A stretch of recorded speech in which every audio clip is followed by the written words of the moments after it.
날씨가 많이 덥습니다. 이렇게 더운 날씨 속에서도 주님을 예배하기 위해 나오신 우리 모든 성도님들 주의 이름으로 환영하고 축복합니다. 찬양대 주악에 맞춰서 다 같이 묵상으로 기도드리도록 하겠습니다.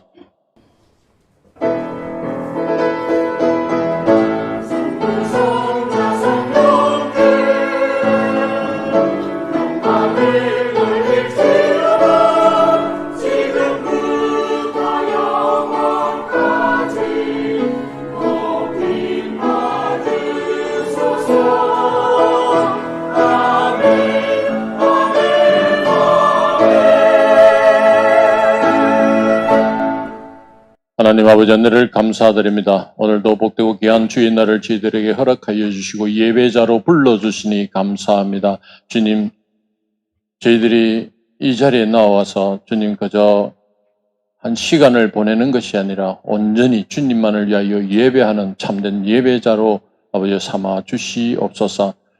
주님, 주께서 베풀어 주신 그 모든 은혜를 우리 모든 성도들이 다 누리며 살아갈 때에 그 살아감에 대한 감사함으로 이 시간 예배하게 하여 주시옵소서. 오늘도 말씀 선포되는 그 말씀이 우리의 삶을 변화시키고 감동감화시켜서 주님과 함께 동행하면서 누리는 참된 기쁨과 행복 속에 저희들이 살아갈 수 있게 하여 주시옵소서. 날씨가 무척 더워졌습니다. 주님, 우리 연로한 성도님들 주님의 전으로 나올 때와 일상 속에서 항상 강건함으로 붙들어 주셨기를 간절히 바라오며 우리 주 예수님 이름으로 기도드렸습니다. 아멘. 다 같이 찬송하겠습니다. 찬송가 428장 내 영혼의 햇빛이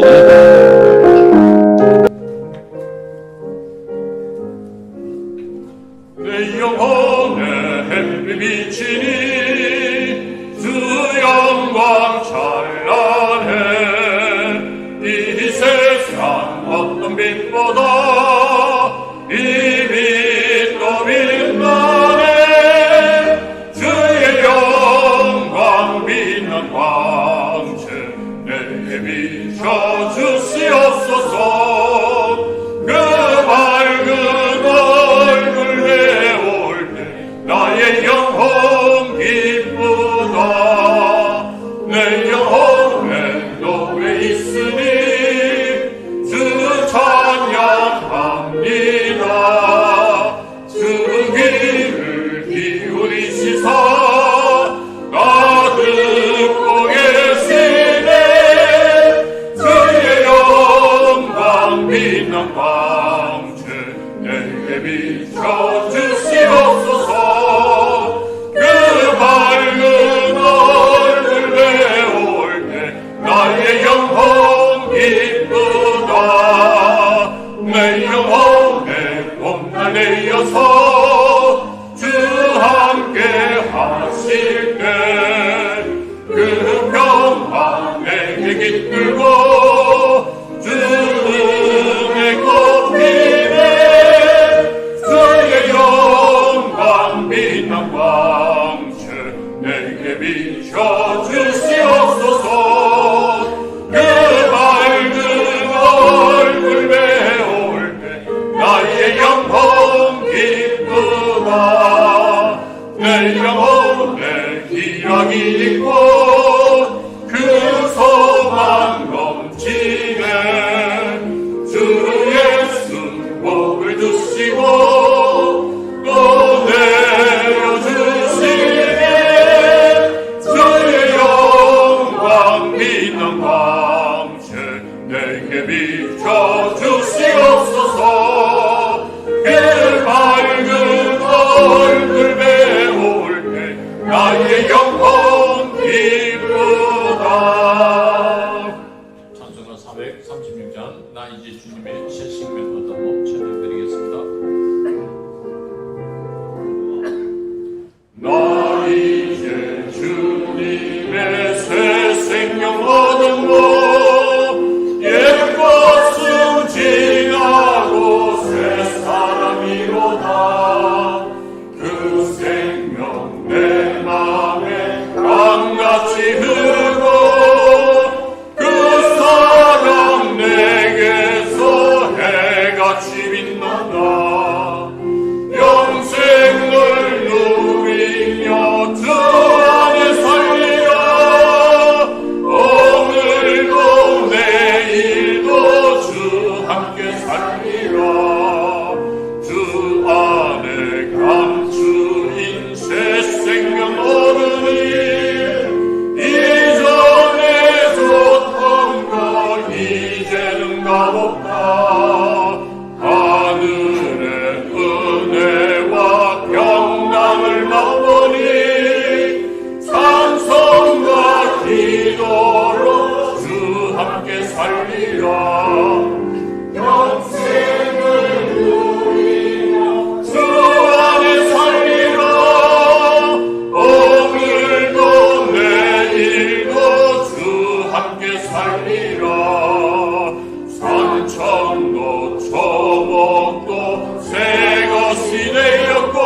주님은 우리 왕이라. 왕이신 예수님 오셔서 좌정하사 다스리소서.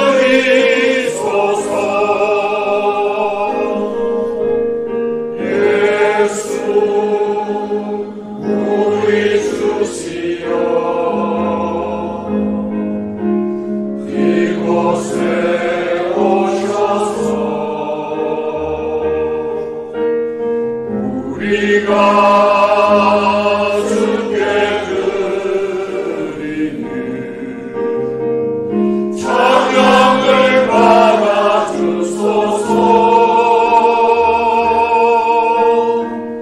우리는 주님의 종들, 주님은 우리 주시라. 주 대신 예수님 오셔서 이 찬양을 받아주소서.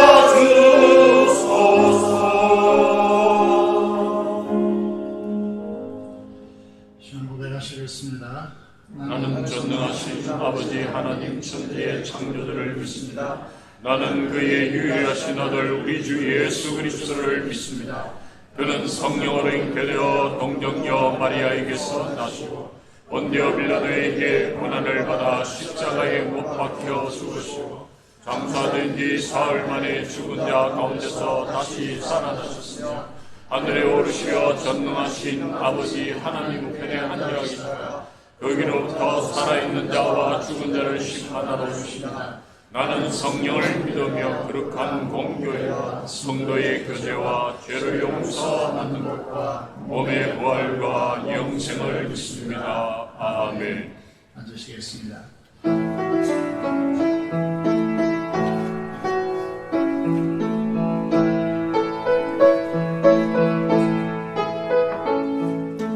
만왕의 왕 앞에 나오라. 기쁨과 감사의 마음으로 만왕의 왕 앞에 나오라. 기쁨과 감사의 마음으로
오신 창조주 영원히 영광을 받으소서.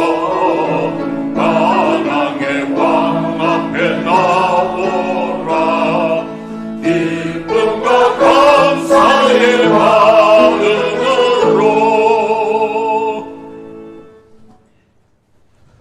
고마우신 하나님 아버지, 부족한 저희들 한 주일 동안도 하나님께서 지켜주시었고 또 보호하여 주시오며 또 이렇게 저희들 주님의 귀한 예배에 인도하여 주심을 너무나 감사드립니다.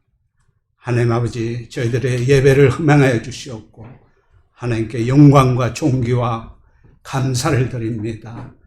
하나님께서 흠양하여 주셔서 우리 저희들에게 또 아버지 하나님 많은 은혜를 받는 귀한 시간이 되기를 간절히 기도하고 원합니다. 하나님 아버지, 이 장마철과 여름의 아버지 하나님 뜨거운 날씨로 인하여서 혹 저희들이 영적인 아버지 한 침체에 처하여 있는지 아버지 한 돌아보기를 간절히 기도합니다. 이 예배를 통하여서 하나님 아버지 하나님과의 관계 속에서 기쁨을 빼앗는 것이 무엇인지 발견하여서 하나님께 아버지 하나님 고백하고 기도하여서 회복되는 귀한 예배가 되기를 간절히 기도하고 원합니다. 하나님 아버지, 저희들 교회가 많은 또 어려운 일도 있고 헤쳐나가야 될 일들이 많이 있습니다. 하나님 아버지, 교회가 사랑으로서 하나로 결속되지 않으면 정말 아버지 하나님 저희들이 힘들 수밖에 없습니다. 하나님 아버지, 사랑으로 교회가 하나로 결속되게 하여 주셔서 어려운 일들을 잘 아버지 난간을 아버지 헤쳐나갈 수 있도록 교회의 힘과 능력을 더하여 주시오기를 간절히 기도하고 원합니다. 하나님 아버지, 아브라함이 정말 젊은 롯에게 먼저 말하게 하고 먼저 선택하게 하는 그 온유함을 배우기를 원합니다. 훌륭한 아버지한 그 모세가 하나님 앞에서는 아버지 부족합니다, 말도 잘 못합니다 하고 겸손으로서 고백하는 우리 모세의 온유함을 배우기를 원합니다. 하나님 아버지, 다윗이 선지자를 통해서 기름을 부은 왕이지만은 아버지 하나님의 주권을 생각하여서 불이익과 아버지 하나님 목숨까지 사울에게 아버지 하나님 그 고통 가운데 있는데도 참고 인내하는 아버지 다윗의 온유함을 배우기를 원합니다. 에브라임의 아버지 하나님, 그 아버지 하나님 인기 없는 그 진리의 말씀을 전할 때 목숨과 여러 가지 고난이 있지만 하나님의 그 사명을 감당하는 그 온유함을 저희들 배우기를 원합니다. 이 온유함을 통하여서 하나님 아버지 주님의 몸된 교회를 섬기고 목장을 섬기는 저희들이 모습이 되기를 간절히 기도하고 원합니다. 하나님 아버지, 교회 학교 여름 행사가 아버지 하나님 시작됩니다. 우리 유년부 또 청년부 아버지 하나님 학생부 위에 하나님의 은혜를 더하여 주시옵소서. 우리 이 어린 자녀들이 아버지 부모의 뜻대로 결코 되지 않는 것이 인생인 줄 너무나 잘 알고 있습니다. 오직 하나님의 은혜, 오직 하나님의 은혜만이 이 어린 자녀들에게 하나님을 알게 하고 하나님의 임재를 깨닫게 하고 함께 하심을 이 아버지 하나님 수련회들을 통하여서 아버지 하나님 더욱더 이 은혜를 받게 하여 주시옵고 또 우리 사역자님과 아버지 하나님 우리 교사들의 노고를 기억하여 주시옵기를 간절히 기도하고 원합니다. 오늘도 아버지 하나님 계속 목사님 아버지 하나님 신방이 있습니다. 그 목장 위에 함께해 주시옵고 한 영혼이 천하보다 귀하다고 하였사오니 두세 사람이 내 이름으로 모인 곳에는 나도 그들 중에 있느니라고 하나님께서 저희들에게 말씀하셨사오니 그 어떤 환경과 다른 아버지의 외적인 요인들보다도 하나님의 말씀을 붙잡고 이 목장을 아버지 주님께서 더욱더 발전시켜 주시오며 목자와 아버지의 목원들을 하나님께서 꼭 붙들어 주시옵기를 간절히 기도하고 원합니다. 하나님 아버지 건축을 위해서 간절히 기도하고 원합니다. 그동안 아버지 하나님 비 오는 날씨도 많았습니다. 이 날씨를 통하여서 혹시 공사에 여러 가지 아버지 한 공기에 또 아버지 하나님 여러 가지 또 일들이 발생되었다면은 하나님께서 아버지 회복하여 주시옵고 앞으로 여러 분야에서 복잡하고 다양한 아버지 일들이 기다리고 있습니다. 그에 맞는 좋은 기술자들을 선택하여 주셔서 아버지 하나님 안에서 정말 잘 이루어질 수 있도록 도와주시옵기를 간절히 기도하고 원합니다.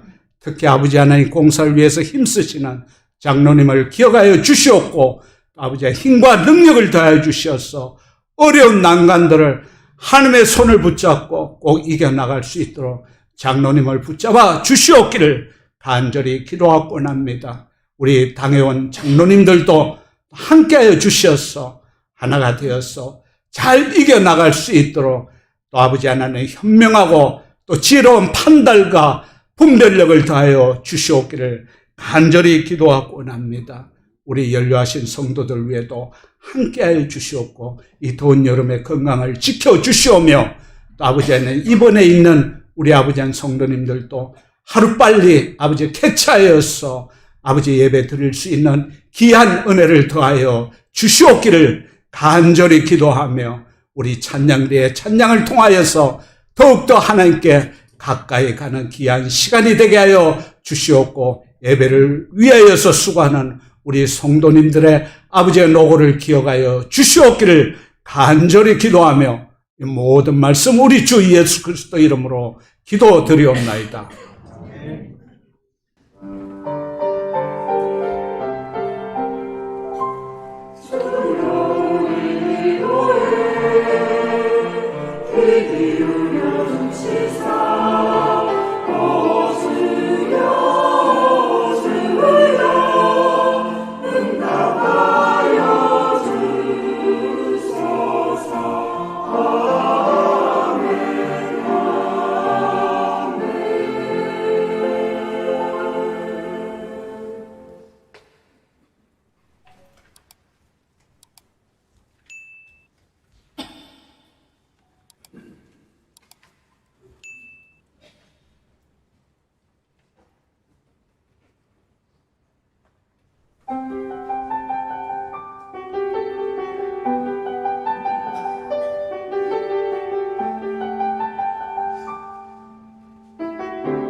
기도하겠습니다. 하나님 아버지 감사합니다. 우리가 이 여름 동안에 실족할 수 있는 그런 시기지만은 하나님 주님과 깊이 동행함으로 하늘나라를 경험하는 하루하루가 될 수 있도록 하나님께서 역사하여 주시옵소서. 특별히 내일부터 시작되는 청소년 노예 연합수련회에도 하나님께서 특별한 은혜를 베풀어 주시옵소서. 이 시간도 병원에 또 군문으로 아버지 해외에 있는 우리 지체들을 하나님께서 돌보아 지켜주시고 한 가지로 은혜 받는 귀한 시간이 되도록 하나님께서 역사하여 주시옵소서. 앞서 간절히 간구한 기도를 응답하여 주시고 찬양을 함량하여 주신 줄 믿고 감사드리며 시간 하나님 앞에 나와서 간절히 간구하는 성도들의 기도를 하나님께서 연락하여 주옵소서. 이 시간도 죄를 감춰주시고 오직 하나님의 말씀만 선포될 수 있도록 주께서 역사하여 주옵소서. 우리 주 예수 그리스도 이름으로 기도드리옵나이다. 아멘. 말씀입니다. 에레미야 33장 1절에서 9절 말씀까지 보도록 하겠습니다. 구약성경 에레미야 33장입니다. 33장 1절에서 9절의 말씀 1105페이지, 1106페이지 있습니다. 에레미야 33장 1절부터 9절까지 봉독하겠습니다. 에레미야가 아직 시대 뜰에 갇혀 있을 때 여호와의 말씀이 그에게 두 번째로 임하니라 이르시되 이를 행하시는 여호와 그것을 만들어 성취하시는 여호와 그의 이름을 여호와라는 네가 이같이 이르시도다. 너는 내게 부르짖으라. 내가 네게 응답하겠고 네가 알지 못하는 크고 비밀한 일을 네게 보이리라. 이스라엘 하나님 여호와께서 말씀하시니라. 우리가 이 성읍의 가옥과 유다 왕국을 하루서 갈대아인의 참호와 칼을 태양하여 싸우라 하였으나 내가 나의 노용과 분함으로 그들을 죽이고 그들의 시체로 이 성을 채우게 하였나니 이는 그들의 모든 악행으로 말미암아 나의 얼굴을 가리어 이 성을 돌아보지 아니하였습니다. 그러나 보라, 내가 이 성읍을 치료하며 고쳐 낫게 하고 평안과 진실이 풍성함을 그들에게 나타낼 것이며 내가 유다의 포로와 이스라엘의 포로를 돌아오게 하며 그들을 처음과 같이 세울 것이며 내가 그들을 내게 범한 그 모든 죄악에서 정하게 하며 그들이 내게 범하여 행한 모든 죄악을 사할 것이라.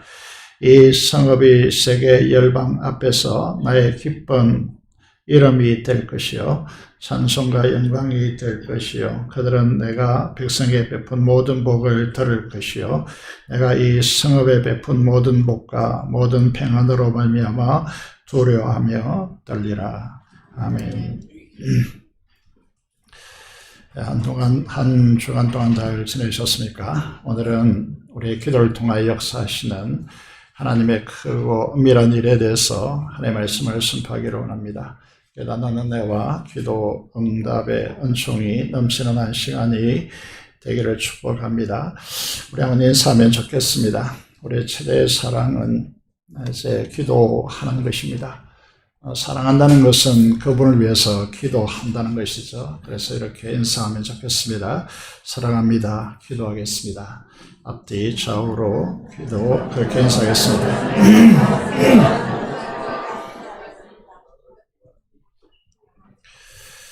옆에 누가 앉았는지 아시죠? 앞뒤로 앉아 계신데 꼭 이번 주에 인사한 대로 기도하시면 좋겠습니다.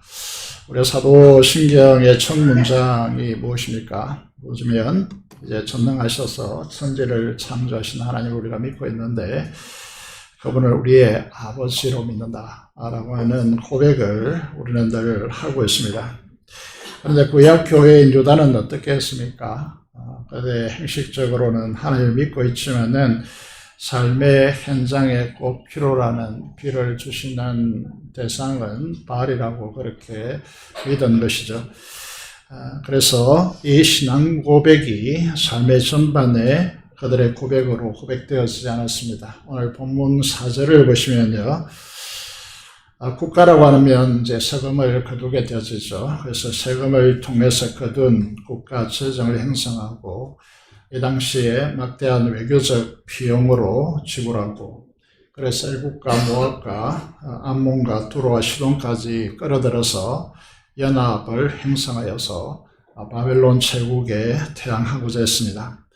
그것도 모자라다 보니까 이제 어떻게 합니까? 침공한 바벨론을 방어하기 위해서 성읍의 가옥을 헐고 또 왕궁을 헐어서 전쟁 무기를 마련하고 대항하려 싸우려 했던 것이죠. 하나님께서 말씀하시는 바가 무엇입니까? 그런 것으로 방어할 수 없다는 것입니다. 그래서 이 전쟁의 명분상, 이 전쟁의 목적이 무엇이냐 하면 바벨론이 제국을 건설하기 위해서 반드시 애국을 침공해야 했습니다. 그곳에 이제 우리가 나일강이 흐르고 거기에 물자가 풍부했기 때문에 반드시 이제 이집트를 침공하는 것이죠. 하지만 이 전쟁의 영적 성격에 대해서 오늘 33장 5절의 말씀을 보면 이렇게 되어 있습니다. 하나님께서 나의 노염과 분함으로 그들을 죽이고, 그들이라는 것은 이제 바벨론이 아니죠. 유다를 죽이고 그들의 시체로 이 성에 채우려 하셨다라고 그렇게 말씀하고 있습니다. 하나님께서 왜 언약 백성인 유다를 향하여서 분노하십니까? 그리고 바벨론을 들어서 왜 치십니까? 여기 말씀을 보면 이는 그랬습니다. 그들의 악행으로 말미암아 나의 얼굴을 가려 이 성을 돌아보지 아니했다라고 그렇게 말씀하고 있습니다. 이 말씀은 좀 심각한데 로마서 1장 28절 이하를 보시면요, 그 심각함이 드러나고 있습니다. 하나님께서 얼굴을 우리에게 숨기시고 버려두시면 우리는 어떻게 해야 될까요? 잘 살아갈까요? 이렇게 됐습니다. 인간을 지배하고 있는 죄가 가져오는 불의와 탐욕과 시기와 수군거림, 비방과 교만 등의 추악함으로 얼룩지게 된다라고 로마서 1장 28절 이하에서 기록하고 있는 것이죠. 반면에 이제 우리를 향한 하나님의 축복이 무엇입니까? 민수기 6장 24절에서 27절의 말씀을 보시면 하나님께서 우리에게 복을 주시고 지키기를 원한다, 이렇게 말씀하고 있습니다. 하나님께서 그 얼굴을 비추시고 그 얼굴을 우리를 향하여 드셔서 은혜와 평강을 베푸시는 것, 이것이 우리에게 있는 궁극적인 복이다라고 이스라엘의 이 복을 선포하라고 제사장들에게 명령하고 있음을 우리는 잘 알고 있습니다. 하나님께서 영원한 축복의 언약 백성들에게 하나님께서 왜 외면하십니까? 얼굴을 돌리시는 것입니까? 그것의 이유를 이제 민수기 32장 33절에서 34절의 말씀을 보면 이스라엘 유다가 하나님을 향하여 등을 돌리고 얼굴을 하나님을 향하여 이제 향하지 아니하고, 이제 하나님께서 수많은 이제 선지자를 보내어서 그들을 가르쳤지만은 그들의 교훈을 듣지 아니했습니다. 주로 그 내용이 무엇인가에 대해서 진술하고 있는데 바알을 섬긴 것입니다. 그래서 심지어 하나님의 성전의 예배자로 오면서까지 그 물건들을 가지고 와서 더럽게 했고, 그것도 모자라서 흰놈의 아들의 골짜기에 바알의 산당을 건축하고 자기들의 아들들과 딸을 몰래 앞으로 지나가게 했다라고 됐습니다. 이 몰래 앞으로 지나간다는 것은 다른 성경에 보시면요, 이 몰렉이라는 신은 섬동으로 만들어졌고 그 불을 달구는 것이고 그 불을 피우는 것이죠. 그 앞으로 지나가겠다라고 되었습니다. 오늘날로 바꾸면 무엇이냐 하면 자기들의 용돈 주면 되는데 알바로 보내어서 예배를 상실하게 만드는 그런 이제 상황을 보게 되는 것입니다. 그래서 이 시대를 이렇게 하나님께서 진단하고, 그래서 유다 예루살렘을 패망시키겠다, 그렇게 하나님께서 말씀하고 있습니다. 그 전에 역사를 보시면요, 이사야 시대이죠. 이사야 7장 1절 2절의 말씀을 보면 유다의 위대한 통치자가 우시아인데, 이 우시아는 워낙 이제 유명해서 주변의 제국들이 함부로 유다를 넘보지 못할 정도로 강력했습니다. 그런데 그가 죽었습니다. 그리고 난 뒤에 그의 아들이 요담이고, 요담의 아들이 유다 아하스인데, 아하스 왕 때에 아람이라고 하는 나라가 이제 북왕국 이스라엘과 연합하여서 침공을 합니다. 이게 이해되려면요, 우리는 이렇게 생각해 보면 되죠. 북한이 중공과 손을 잡고 소련의 비호 아래서 6.25 동란을 일으킨 사건과 똑같습니다. 1차 침공 때 유다는 겨우 막아냅니다. 그런데 또다시 침공하겠다라고 하는 이제 소식이 전해지게 되었습니다. 그때 어떤 상황이 되었다고 말합니까? 강풍의 숯불이 흔들림같이 왕과 그 백성이 흔들렸다고 그렇게 됐습니다. 그런데 우리가 생각해 보시면요, 이제 우리가 이 위기 앞에서 스기야가 이제 이사야의 말씀을 듣고 했던 것 같이 기도하면 되는데, 이제 기도하지 않습니다. 기도할 수 있는데, 기도하면 하나님께서 하시겠다고 하는데 기도하지 않습니다. 3절 4절을 좀 넘어와 보면 하나님께서 아들과 이사야 선지자에게 아들과 함께 아하스에게 보냅니다. 그 아하스가 지금 무엇을 하고 있습니까? 이렇게 되어 있습니다. 윗못 수도 끝 세탁자의 큰 길에서 아하스를 만났다. 이렇게 되었습니다. 그를 만나서 너는 지금 하고 있는 거를 하지 말고 좀 조용하게 있어라.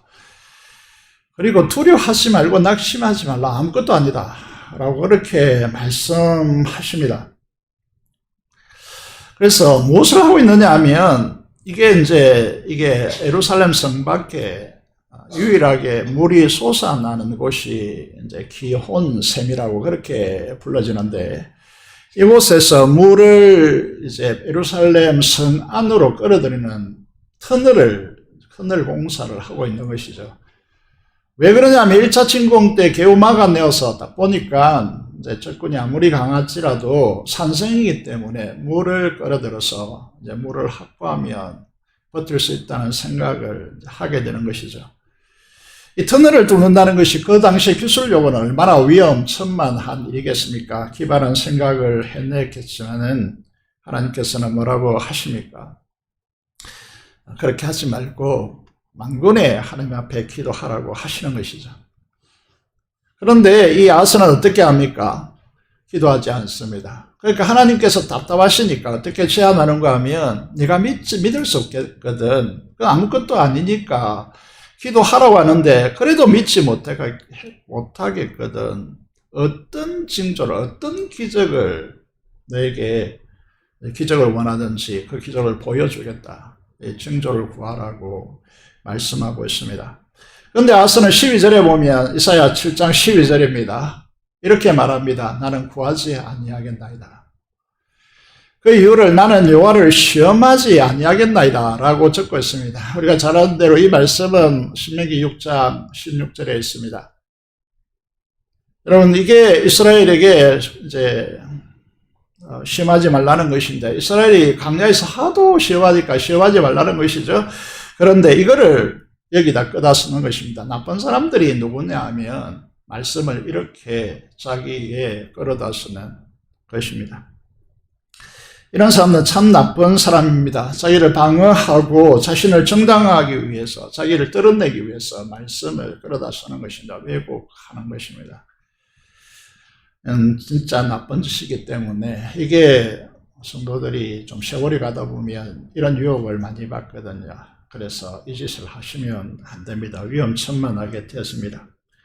그래서 하나님께서 이제 우리가 잘 아는 대로 이제 이 말씀이 우리는 신약 성경에서 인용되어 있음을 잘 알고 있습니다. 하나님께서 직접 너에게 징조, 표적을 보여주겠다. 그 표적이 무엇입니까? 처녀가 잉태하여 남자 없이 아들을 낳을 것이다 라고 하는 이 놀라운 경이로운 역사를 말씀하시는 것이죠. 이런 이 이 말씀이 있은 후에 650년 후에 성취되어지는 하나님의 역사입니다. 그런데 이 본문을 통해서 우리가 확인해 볼 수 있는 것은 무엇입니까? 이 말씀을 그런 각도로 보지 못했는데 이렇게 말씀을 들여다보니까 어떤 말씀이 됩니까? 이렇게까지 하는데 너희가 기도하지 않겠다고. 이 정서가 우리에게 전달되어진단 말이죠. 우리가 이제 성탄절을 통해서 이 말씀이 선포되다 보니까 이 말씀의 중심이 우리에게 잘 전달되지 않는데 하나님의 마음은 어떤 마음이냐 하면 기도하지 않는다고. 이렇게까지 내가 징조를 보여줄 테니까 너희가 기도하라 라고 하는 주님의 마음의 메시지가 우리에게 전달되는 것이죠. 지금 우리가 읽은 본문은 유다의 마지막 시드기야 왕 때 바벨론이 3차 침공한 시기입니다. 풍정동화와 같은 시기인데 유다가 패망하기 1년 6개월 전이거든요. 여러분, 이게 어떤 의미에서 보면 마지막 이게 기회라고 그렇게 말씀드릴 수 있습니다. 여러분, 하나님께서 네가 알지 못하는 크고 비밀한 방식을 유다를 지켜낼 테니까 너는 기도하라고, 부르짖으라고 그렇게 하나님께서 요청하십니다. 그런데 사람들은 잘 아시다시피 우리도 동일합니다. 우리도 자신이 할 수 있는 현실적인 일에 집중하지 기도하는 것보다 세금으로 가옥과 항궁을 헐어서라도 전쟁의 무기를 마련하여 저항하는 것이 낫다고 생각하지 하나님 앞에 기도하는 것이 낫다라고, 기도하는 것이 길이라고 생각하는 사람이 그렇게 많지 않다는 것이죠. 이게 굉장히 나쁜 짓입니다. 이 하나님의 자녀들에게, 하나님 백성들에게 있어서 기도를 신뢰하지 않는 것이죠. 그래서 기도하지 않습니다. 오늘도 마찬가지죠. 하나님은 어떤 분이십니까? 천지를 창조하신 분입니다. 만군의 여호와 하나님이십니다. 불가능이 없으시는 하나님이십니다. 우리는 이구동성으로 그렇게 고백하지만 그러면 어떻게 해야 됩니까? 그 하나님께 기도해야 됩니다. 그런데 기도하지 않습니다. 그러면 무엇이 됩니까? 하나님을 멸시하는 것이죠. 자, 에베소서 3장 20절의 말씀을 이제 여러분이 올라오는 계단에다가 이제 적어 놓았는데 여러분 읽고 올라오지는 잘 않겠지만은 뭐가 가려져 있었어요. 사도 바울이 이 말씀 우리는 잘 알고 있습니다. 여러분 제가 이제 어떻게 부탁했는가 하면 여러분 기도하는 어머니, 기도하는 분들은 반드시 에베소서 3장 17절에서 19절을 기억해야 된다. 그리고 그 기도를 제목을 가지고 기도하셔야 된다. 이렇게 말씀을 드렸거든요. 그런데 그 마무리하는 그 부분에서 다시 한번 사도 바울이 강조하고 있습니다. 우리 가운데 역사하시는 능력대로 우리가 구하거나 생각하는 모든 것에 더 넘치도록 능히 하실 이에게. 여러분, 우리의 이제 중심을 바라보면요. 많은 분들이 하나님에 대한 신뢰가 깨어져 있습니다. 깨어져 있기 때문에 대부분 기도를 하지 않거든요. 우리는 이제 이런 정서를 목회자들도 그렇고 많은 성도들이 한 100가지 하나님께 기도하면 한 가지 들어줄까 말까 하는 하나님이다. 이 정도로 깨어져 있거든요. 그런데 사도 바울은 어떻게 말하고 있느냐 하면 구하거나 생각하는 모든 것에 더 넘치도록 능히 하실 분이다라고 확신적으로 선포하고 있는 것이죠. 사탄과 세상은 계속해서 우리에게 속삭입니다. 다른 것은 다 해도 좋다. 성경 공부 열심히 해라. 그리고 돈을 모으고 회의하고 음식을 먹고 교제하고 재미있게 보내라. 그리고 모든 것을 다 해도 좋다. 그런데 무엇을 하지 말라는 것입니까? 기도를 하지 말라는 것입니다. 기도는 제발 하지 말라는 것입니다. 왜냐하면 기도는 사탄을 치는, 사탄의 머리를 치는 가장 중요한 치명타가 되기 때문입니다. 제가 보기에는 교회는 여기에 설득당해 있습니다. 보이지 않고 확실하지 않는 기도에 매달리려고 하지 않습니다. 왜 현대인들은 기도하지 않을까요? 지리상의 발견, 진화론적 교육, 이거는 인본주의잖아요. 그리고 과학적 진보로 인간이 착각한 것이 무엇입니까? 자기의 생각과 경험, 능력과 돈을 성경보다 심지어 하나님보다 더 위에 두는 것입니다. 현실에 손에 잡히기 때문이죠. 하나님은 보이지 않고 기도가 응답된다는 확신도 계류되어 있는 것입니다. 그래서 자신의 능력과 돈을 믿고 있지 하나님께 기도하지 않습니다. 기도할 필요성을 우리 스스로 강하게 느끼지 못하는 것이죠. 인간은 이제 착각하게 만들었습니다. 여러분, 환경을 극복할 수 있다라고 착각을 만들어 놓았습니다. 과학이, 문명이 그렇게 할 수 있다라고 착각을 했는데, 최근에 포르투갈에 불어닥친 태풍 우박 이런 것도 한꺼번에 쏟아진 이제 뉴스를 보았는지 모르겠는데, 인간은 환경을 극복할 수 있는 것이 아닙니다. 적응하고 있을 뿐입니다. 하나님께서는 이렇게 말합니다. 하나님께서 이를 행하신다. 이렇게 말합니다. 하나님은 인간은 사막에 길을 내고 그리고 강물을 만들어서 옥동산되고 그렇게 할 수 있을지 모르겠지만은 사자가 어린 양과 함께 뒹구는 이 하나님의 나라를 만들 수 있을까요? 만들 수 없습니다. 여러분, 그런데 할 수 있다고 착각합니다. 그래서 하나님을 의지하지 않고 기도하지 않는 것입니다. 하나님은 일을 행하시고 그것을 지어 성취하시는 여호와 하나님이십니다. 그런데 인간은 어떻습니까? 인간은 실패를 수없이 반복합니다. 여러분, 우리가 이제 야구를 통해서 인생을 가끔씩 배우는데 종종 이야기합니다. 여러분, 이게 야구에서 3할을 친다. 이거는 천재 타자라고 그렇게 말합니다. 여러분, 이게 3할이라는 것이 무엇입니까? 10번 쳐서 7번을 실패한다는 거거든요. 여러분, 이게 천재인데 그런 의미에서 인간의 인생사를 보시면요, 우리 대부분은 엄청난 실패를 반복하고 있습니다. 그러나 하나님은 실패하지 않습니다. 그래서 기도하는 언약 백성에게 반드시 응답하시는 분으로 천명하고 있습니다. 우리는 가끔 인생을 살아가면서 힘듭니다. 정말 힘들죠. 힘든 경우가 얼마나 많습니까? 그런데 그 힘든 인생을 기도하며 걸어가는 것과 불평하며 걸어가는 것은 천지차이입니다. 여러분, 지나고 나면 기도하며 온 인생은요, 이런 인생을 깨닫습니다. 그런데 우리는 인생을 기도하지 않고 걸어가면요, 죽을 때까지 깨닫지 못하는 것이 인생이다라고 말씀을 드릴 수 있습니다.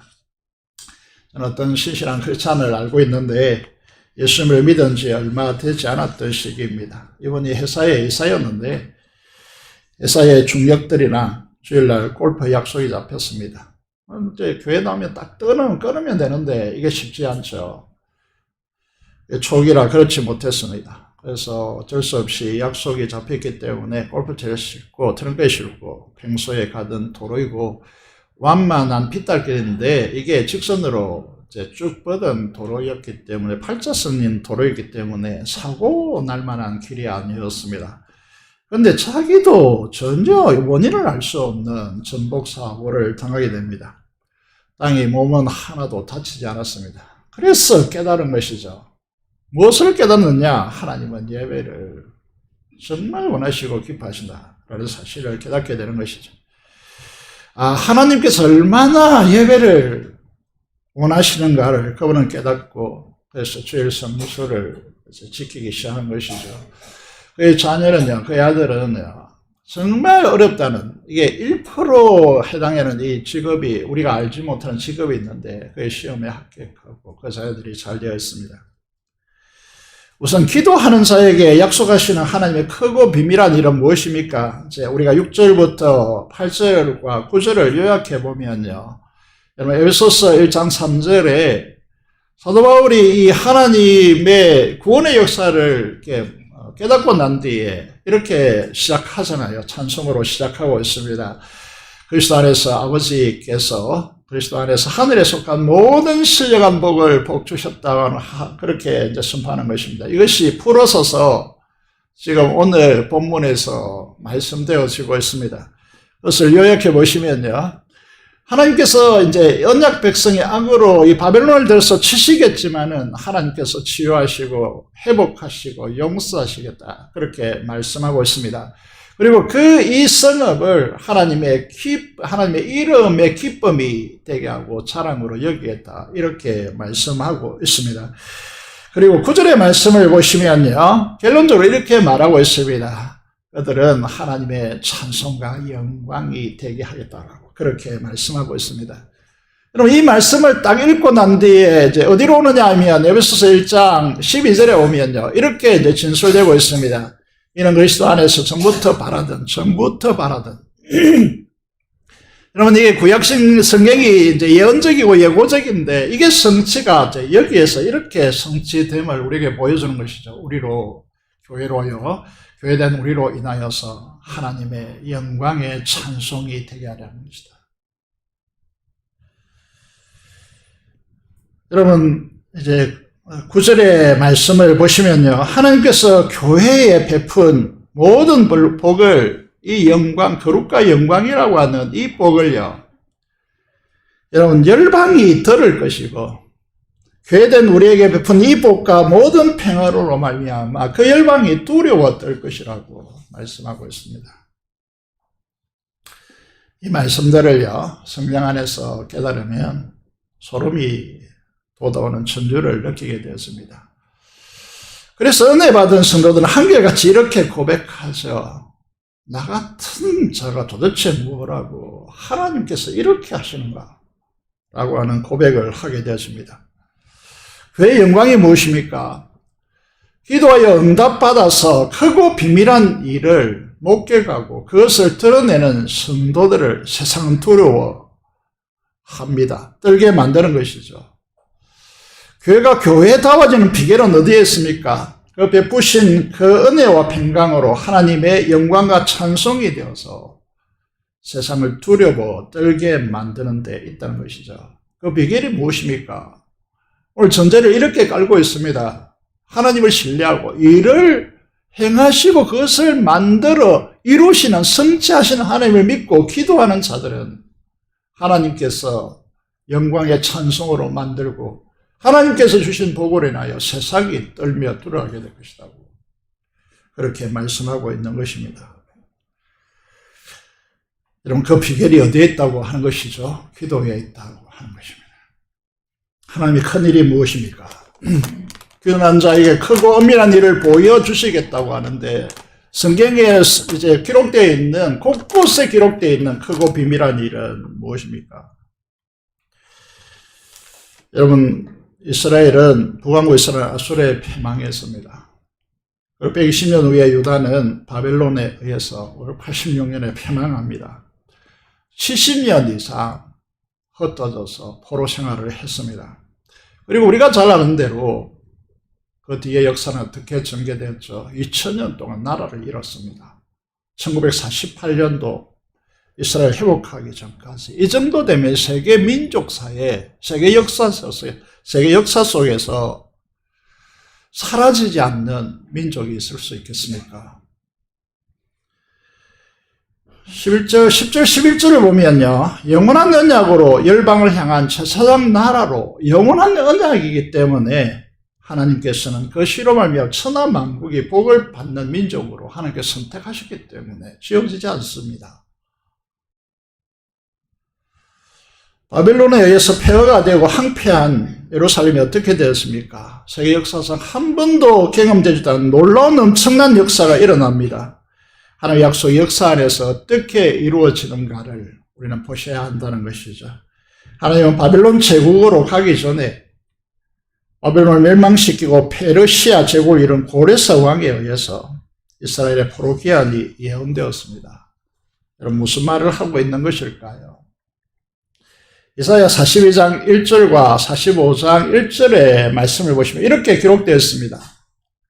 여러분, 이사야 시대를 보십시오. 이사야가 언제 살았습니까? 에레미야 훨씬 전에 살았고, 여러분, 이 이사야는 예루살렘의 판매를 보지 못하고 죽었습니다.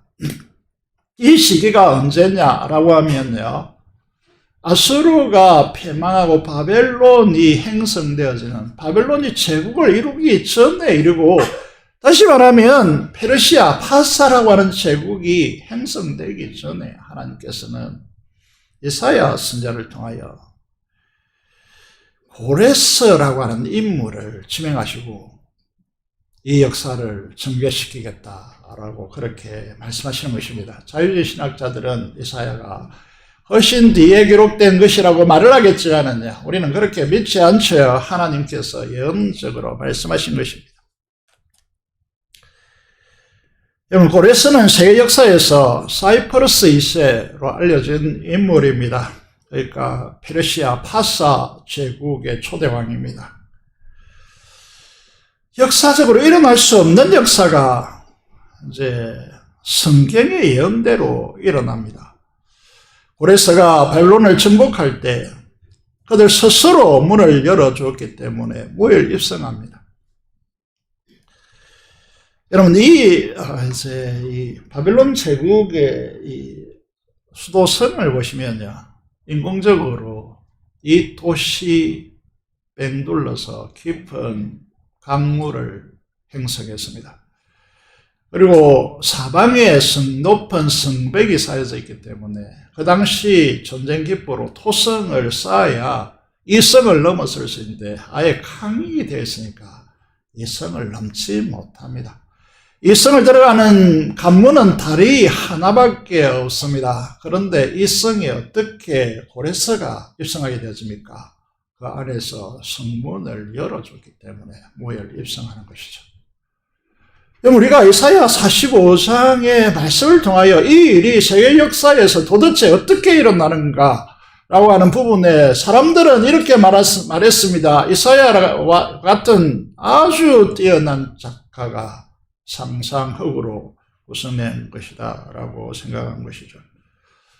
그런데 여기에 보시면요, 고레스 실린더라는 것이 있습니다. 이게 발견됨으로써 이거는 허구가 아니고 난픽션이 아니고 픽션이 아니고 난픽션이라고 사실이라고 하는 사실이, 역사적 진실이라고 하는 사실이 드러나게 되어지는 것이죠. 크고 은밀한 하나님의 일요, 내가 하나님께서 말씀하십니다. 이 고레스라고 하는 손을 붙들고 그 앞에 열국을 항복하게 하며 세계 역사 속에서 정확하게 진행된 것입니다. 더 크고 은밀한 일은 무엇입니까? 고레스가 페르시아 파사의 왕이 되었을 때 그 통치 원년에 페르시아 제국에 있는 모든 포로된 노예들을 원할 경우에 그들의 고향으로 돌아갈 수 있고, 돌아가서 그들의 신을 섬길 수 있고, 신을 섬기는 신전을 건축할 수 있다라고 칙령을 발표합니다. 거짓말 같은 일이 일어납니다. 우리가 아는 세계 역사에서 보시면요, 일본 제국이 왜 해방을 선포합니까? 히로시마에 원폭이 떨어져서 항복했기 때문입니다. 위대한 제국을 건설하고 그것도 통치 원년에 이런 포로를 풀어줄 황제가 어디 있겠습니까? 세계 역사에 아무 눈을 닫고 찾아보십시오. 한 번도 일어나지 않는 역사가 고레스에 의해서 거짓말같이 70년이 끝나는 그 시점에 일어나는 것이죠. 왜 이런 일이 일어납니까? 하나님께서 하셨기 때문에. 여기에 답밖에 없습니다. 그래서 제가 추적해 보았습니다. 이 고레스는 정말 뛰어난 인물이구나. 거기에서 세금을 더 고구에 돌려보내서 세금을 받아들이면 더 효과적으로 세금을 받아들일 수 있겠다라는 머리가 돌아가더라고요. 그런데 그렇게 그 머리를 돌렸을까 하는 생각을 하게 되었습니다. 그래서 예루살렘이 회복되어지고 성읍 사람들이 즐거워하는 소리, 그리고 신랑과 신부의 소리가 가득할 것이라고 그렇게 말씀하고 있습니다. 하도 이 기가 막힌 역사이니까 이스라엘 백성들은 어떻게 이때 반응하게 되었습니까? 이게 시편 우리가 잘 아는 대로 126편 1절에서 3절의 말씀이죠. 꿈꿀 수 없는 그 일이 꿈같이 일어났습니다. 그래서 이 하나님의 역사를 보면서요, 이렇게 진술하고 있잖아요. 우리 입에는 웃음이 가득하고 우리에는 찬양이 찼었도다. 그때의 문나라 가운데서 여러분, 이게 바빌론에서 파사, 메대에서 파사로 가는 이 열국의 전환 속에서, 그리고 세계의 모든 민족 속에 문나라 가운데 말하기를 누가 했다는 거죠? 여호와 하나님께서 그들을 위하여 큰 일을 행하셨다. 크고 비밀한 일을 네게 보이겠다고 말씀하셨는데, 그래서 여호와께서 우리를 위하여 큰 일을 행하셨으니 우리가 기쁘도다라고 그렇게 고백하고 있는 것입니다. 여러분, 하나님은 살아 역사하신 분이십니다.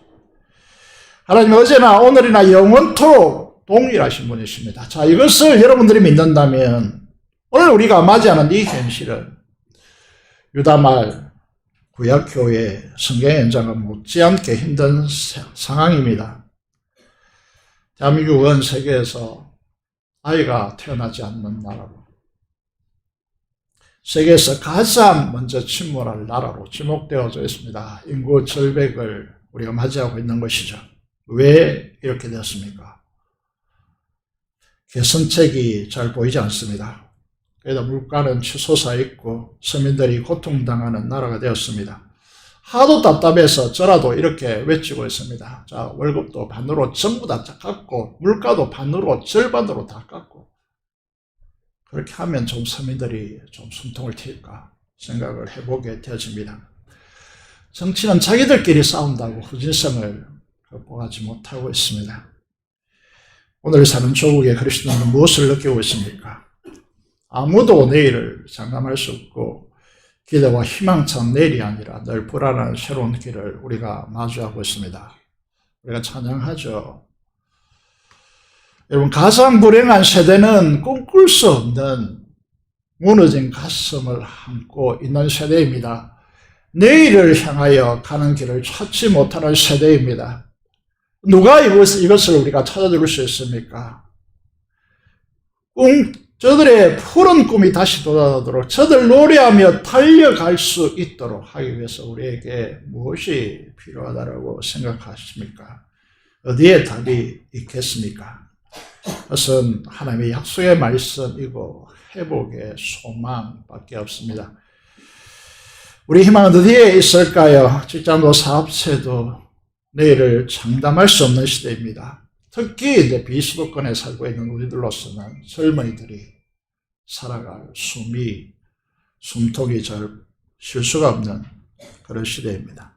많은 이들이 이렇게 질문합니다. 왜 이렇게 도대체 아파트를 지어야 되는가? 그 이유도 모르겠습니다. 우리가 말씀을 통해 보는 것처럼 크고 은밀한 하나님의 역사가 열려야 부산이 동구가 희망 있는 도시가 되지 않겠습니까? 여러분, 주님께서 황폐해진 예루살렘을 향해 말씀하시는 것처럼 괴로워하는 젊은 세대와 아이들로 가득 찬 도시가 되어야 되지 않겠습니까? 그런 교회로 회복되어야 되지 않겠습니까? 누가 할 수 있습니까? 하나님께서 하신다면 하시는 것입니다. 이게 우리의 믿음이라는 것이죠. 새벽 시간에도 말씀드렸지만, 종종 말씀드리지만, 하나님은 이 대한민국을 너무나 사랑하신다라고 우리는 느끼고 있습니다.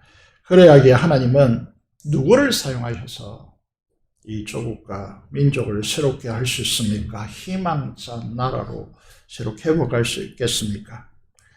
이 비관적인 전망을 뒤엎을 수 있는 사람은 누구겠습니까? 이 말씀이 오기 전에 우리는 32장을 계속해서 읽고 있습니다.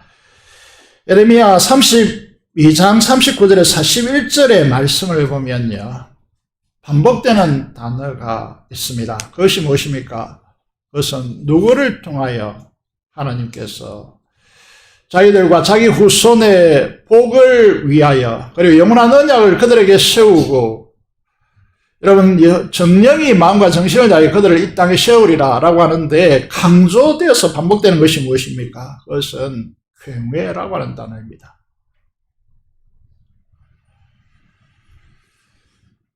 여러분, 가장 중요한 하나님을 경외하는 사람이 그 자신과 그 자녀들이 복을 받는데, 경외하는 사람들의 특징은 뭐냐면, 하나님을 경외한다면, 다시 말하면 하나님을 제대로 대우한다면 기도하는 사람들이라는 것입니다. 그런데 이스라엘과 유다는 수많은 선지자들 보내서, 지금 예레미야도 딱 패망이 1년 6개월 전인데 절대절명의 시기지 않습니까? 그런데 부르짖으라고 기도하라고 하는데 그들은 기도하지 않습니다. 왜 기도하지 않을까요?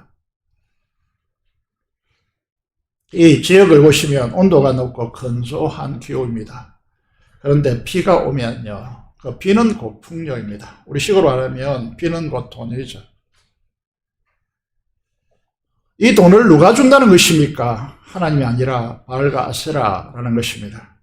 여러분, 하나님 앞에 예배 와가지고 예배한다고 돈 줍니까? 안 주잖아요. 그러면 어디로 가야 됩니까? 그래서 어디까지 갑니까? 이 돈을 위해서는요, 자녀들을 불 가운데로 지나게 하는 몰래까지 숭배하는 것이죠. 하나님께서 말씀하십니다. 제 10계명, 제 1계명이 무엇입니까? 너는 네게 다른 신들을 네게 있게 하지 말지어다. 이 말씀을 외면하는 것입니다. 멸시하는 것입니다. 이제 무슨 말을 하고 있을까요? 우리는 이제 제가 인용하지 않아도 띄우지 않아도 마태복음 7장 7절에 11절을 잘 알고 있습니다. 구하라 그리하면 주실 것이요. 너무나 잘 알고 있습니다. 찾으라 찾을 것이다. 문을 두드리라 열릴 것이다. 구하는 자에게 주실 것이고 찾는 자들에게 찾을 것이고 구하는 이에게 열릴 것이라 라고 하나님께서 주님께서 말씀하시죠. 비교부에 쓰십니다. 너희가 여러분 자녀가 만약에 너희에게 떡을 달라는데 돌을 줄 수 있으며 이제 뭡니까 생선을 달라는데 뱀을 주는 부모가 어디 있겠는가. 여러분 하물며 악한 자라도 자식에게 좋은 것을 줄 줄 알거든. 하물며 너희 하늘 아버지일까 보냐. 여기까지 이해되었죠. 그런데 이 말씀을 엉뚱하게 사용하는 것이죠. 12절에 보시면요. 그러므로 기도를 쭉 해놓고 이 결론으로 이 12절이 오는 겁니다. 그러므로 무엇이든지 남에게 대접을 받고자 하는 대로 너희도 남을 대접하라. 이것이 율법의 선지자입니다. 여러분 구약의 배경, 이 에레미야 이제 구약의 배경을 모르면 이 말씀을 엉뚱하게 쓰는 것이죠. 너 왜 나에게 대접하지 않나? 성경에 전부가 말하고자 하는 핵심이 이거라고 하는데 대접하면 되고 내가 대접하지. 이런 방식을 쓰면 안 됩니다. 이거는 무슨 말씀입니까? 여러분 하나님께서 하나님을 경외함으로 하나님을 하나님답게 대화하는 것입니다. 다시 말해서 하나님을 하나님으로 대화하는 것은 뭐라는 것이죠? 기도라는 것입니다. 우리는 지금 중요한 문제가 뭐냐 하면 기도하지 않아도 살아갈 수 있는 시대라고 착각하는 것이죠. 하나님 왜 이렇게 우리에게 긴급하고 절박하게 기도를 요청하십니까? 그것도 온 우주에 충만하신 하나님, 천지를 창조하신 하나님, 불가능이 없으신 하나님. 여러분 이게 아수르 진궁에서 히스기야 기도를 들으시고 하나님께 천사 한 명 보내어서 18만을 이상을 싹쓸이하는 하룻밤에 싹쓸이 해버리시는 하나님이신데 왜 우리에게 기도하라고 그렇게 하십니까? 하나님은 기도하는 사람을 자신 안으로 불러들여서 하나님의 크고 엄밀한 일에 동참시키시고 그 영광을 함께 누리게 하기 위한 것입니다. 그런 건 나에게 필요 없습니다. 그렇게 말한다면 현실에 살아가기가 힘든데 그건 뭐 필요합니까? 이렇게 말하면 할 말이 없겠지만은요. 기도하지 않는다는 것은 다른 말로 말하면 이 말씀을 통해서 보면 하나님을 멸시하는 것입니다. 하나님을 존중하고 하나님을 경외한다면 하나님께 기도하셔야 된다는 거죠. 왜 이렇게 호소합니까? 여러분 시편 16편 8절에 보시면요. 하나님을 경외하고 하나님을 하나님답게 대접하고요. 그렇게 하는 기도인데 기도라는 게 도대체 뭐냐는 것입니다. 그래서 시편 16편 8절에 다윗이 이렇게 기도를 가르칩니다. 하나님을 항상 내 앞에 모시는 것이다. 이게 무슨 말일까요? 다윗의 삶에 구체적으로 들어가 보시면요. 이 사울 왕에게 쫓겨서 오늘 장로님이 기도하셨지만은 쫓겨서 이제 유대강으로 도망치고 거기에 계속 쫓아오니까 이 사울 왕 친위 부대를 가지고 쫓아오니까 숨을 곳이 도무지 없어서 바벨론 적국이지만 망명합니다. 그래서 그의 이제 아둘람 공동체라 해가지고 이제 공동체를 형성했기 때문에 그 공동체가 이제 블레셋을 망명한 것이죠. 그 블레셋 군대에 편입되어집니다. 전면에 나서려고 했지만은 사울을 죽인 자는 천천히고 다윗이 죽인 자는 만만이라고 하는 이 이제 노래가 퍼져가지고 안 된다. 이제 블레셋 왕의 신하들이 반대하죠. 그래서 후방에 처집니다.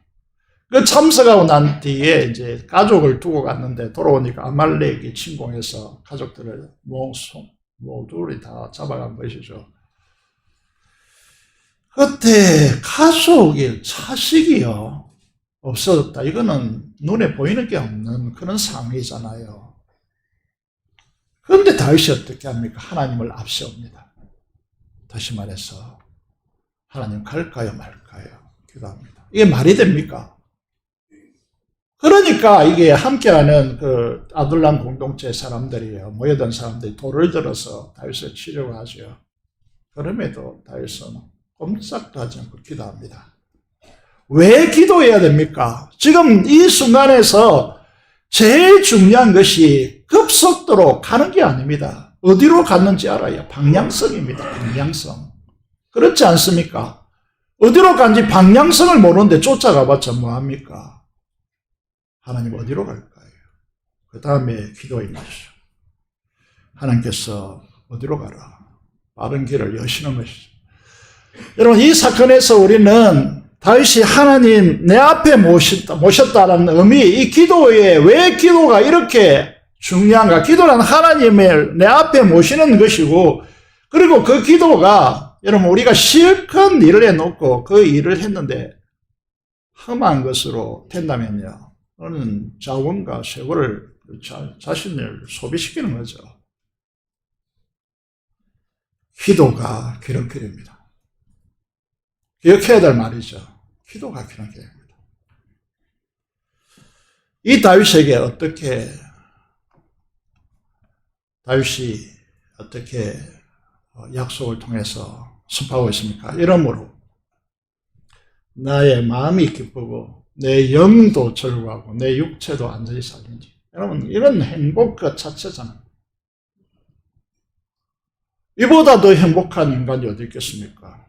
내 영혼도 내 정서적인 마음도 즐거워하고 내 육체도 건강하고 안전하는 이 축복을 세워나가는 거죠. 더 기막힌 거는 뭐냐면 우리가 자주 인용하는 건데 시편 110편 1절입니다. 여기에요 정말 놀라운 세계가 열리는데 그게 뭐냐면 하늘나라의 실제를 열어주는 거죠. 거기서 다윗이 무엇을 보는 것입니까? 여호와께서, 여호와 하나님이시죠. 뒤에 내 주에게 말씀하시고 있는 이 장면이요. 이 주는 누굽니까? 우리가 잘 아는 대로 성자 하나님입니다. 구약의 인물이요. 성자 하나님을 본다? 이것처럼 더 큰 축복이 어디 있겠습니까? 그리고요, 그 다음 문장은요.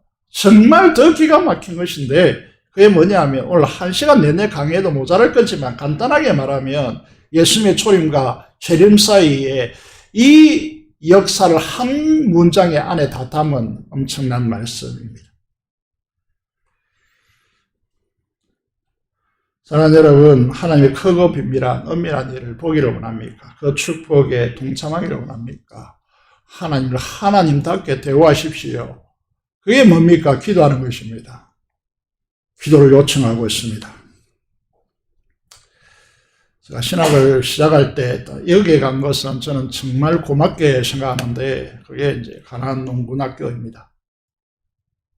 그곳에 가면 이 문구가 있습니다. 조국이여 안심하라.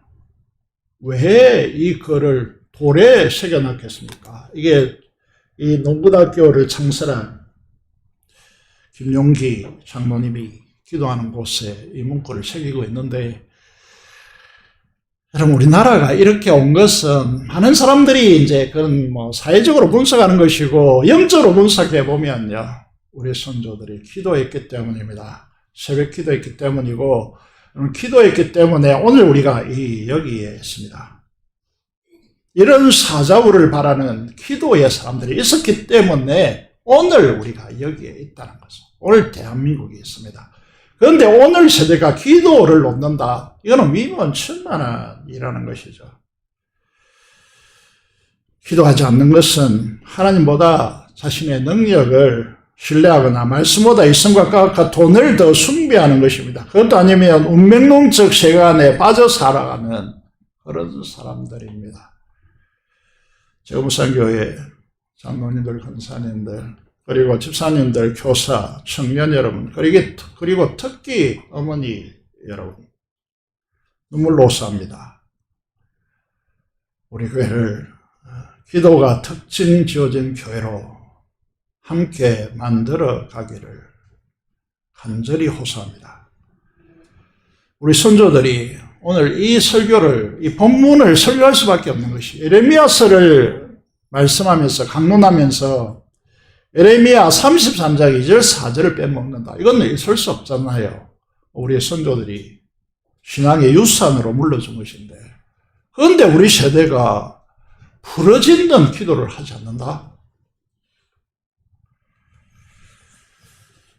여러분, 최근에 제가 이제 전국에 돌아다니면서 교사들을 만나고 장로님들을 만나고 이렇게 하면서 깨닫는 바가 무엇이냐면, 여러분, 이게 이제 가르친다고 되는 문제가 아니고 그 가슴 속에서, 그게 이제 성도는 성전이지 않습니까? 그 성전에 임하는 하나님의 영광을 경험해야 그들의 삶의 습관과 환경을 뛰어넘는다는 사실을 발견하게 됐습니다. 그래서 지난주 금요일에 찬양했죠. 내 눈 주의 영광을 보네. 온 우주와 온 세상에 넘쳐나는 하나님의 영광을 목택하고 그 영광에 압도되어야 자기의 환경을 뛰어넘는다는 것입니다. 여러분, 사람들은 자기 환경을 순응하며 살지 그것을 뛰어넘지 못합니다. 그래서 사도행전 7장 2절의 말씀을 보면 영광의 하나님께서 아브라함에게 임하여서 자신을 보였기 때문에 그런 메소포타미아라고 하는 세계 문명의 발상지를 뛰어넘어서 헤브라이즘을 행성하는 것이죠. 하나님의 나라라고 하는 이 문화를 창조해내는 것입니다. 우리도 마찬가지입니다. 우리가 하나님 앞에 부르짖어 기도하지 않으면 우리는 절대로 안 바뀝니다. 아무리 많은 교육을 받는다 할지라도 여러분의 삶은 바뀌지 않습니다. 하나님의 영광이 기도를 통하여 성전된 우리에게 임하여야 우리가 가지고 있는 환경과 습관과 우리의 상황을 뛰어넘습니다. 그래야 이 민족이 변화되어지고 우리 교회가 살아나고, 여러분, 이 동구가 살아나고 다시 한번 이 세계를 부흥의 물결로 뒤덮는 은혜의 역사가 일어난다는 것이죠. 제무산교회 성도 여러분, 우리는 특별한 존재, 오늘 아침에 레갑이라고 하는 자손을, 오늘 큐티입니다만은 대부분 하지 않겠죠. 꼭 읽어보시기 바랍니다. 레갑 자손과 우리 재건교회가 맞닿아 있습니다. 포도주를 먹지 않고 토지를 갖추지 않고 목축으로 살면서 바알 새 속에 물들지 않기를 원했던, 그 길을 걸어갔던 그들에게 하나님 존전 앞에서 아래 나는 사람을 대대로 그들에게 축복을 주겠다라고 말씀하시는 것이죠.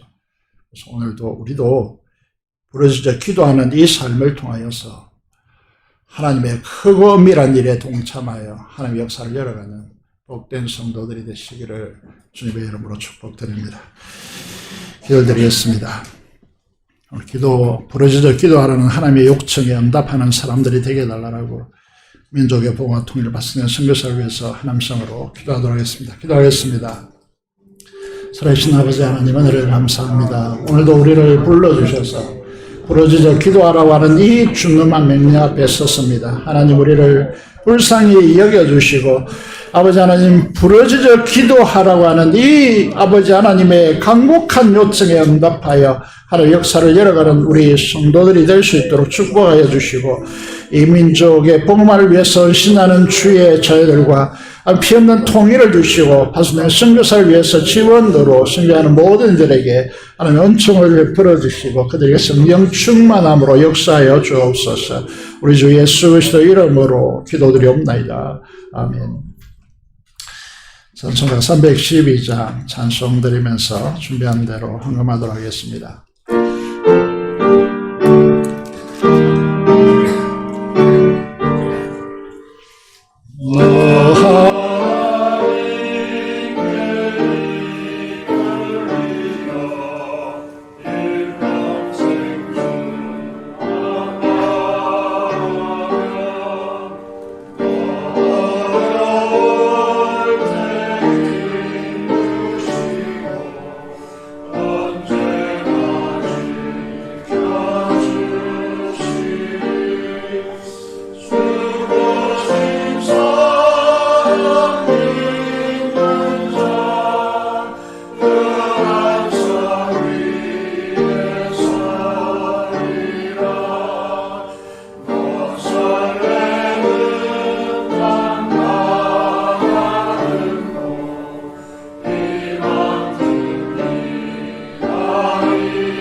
기도드리겠습니다. 하나님 아버지 감사합니다. 하나님께서 우리를 사랑해 주시고 우리에게 부르짖어 기도함으로 이를 행하시고 것을지어 성취하시는 하나님의 크고 비밀한 일에 참여하며 그 일을 보게 하시고 그 일을 나타내시기를 기뻐하시는 하나님 앞에 저희들이 기도함으로 쓰임받을 수 있도록 하나님께서 역사하여 주시기를 간절히 손을 드립니다. 우리가 기도하는 교회로 특징 지어드릴 수 있도록 우리의 모든 성도들에게 다시 한번 삶을 정리하고 하나님 앞에 기도자로 나설 수 있도록 축복하여 주시옵소서.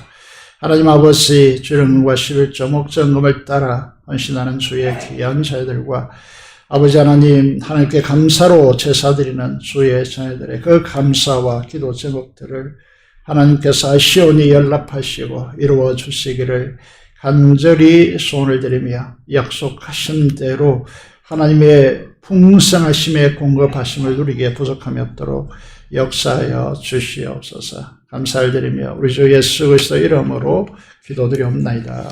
아멘.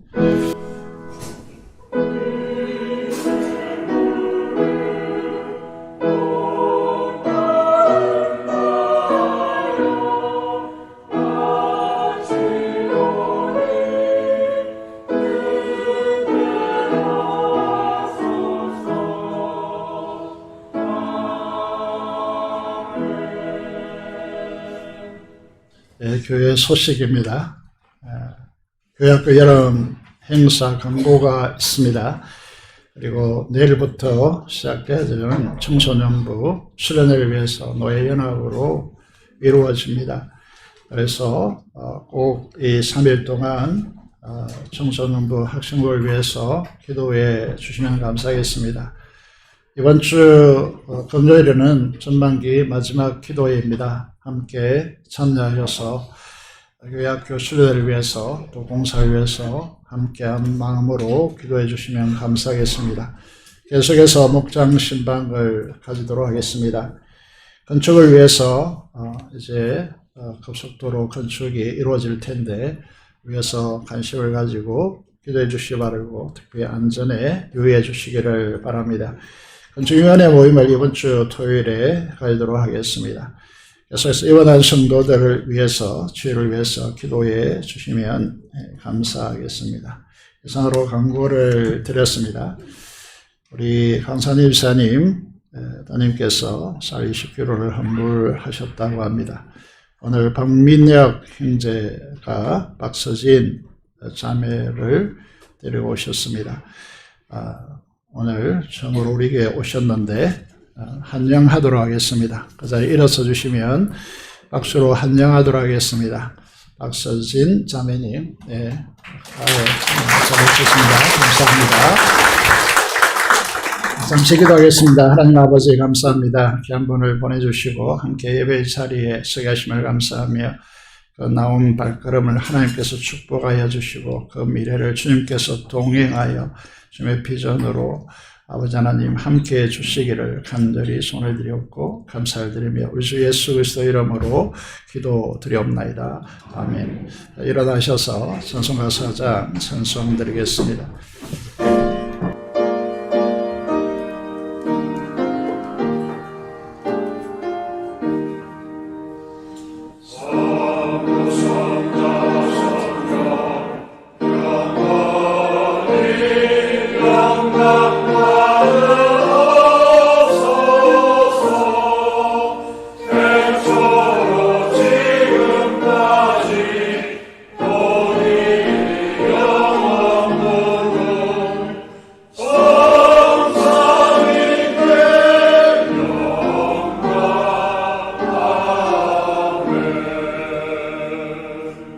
받겠습니다. 지금 우리 주 예수 그리스도의 은혜와 하나님 아버지의 말로 다 할 수 없는 그 무궁하신 사랑하심과 성령의 충만 고통 감화 감동하심이 오늘 하나님 앞에 기도자로 이 시대에 쓰임받기를 원하는 하나님의 자녀들의 심령과 가정과 생업터전 위에 지금부터 영원토록 함께 하시기를 축원합니다. 아멘.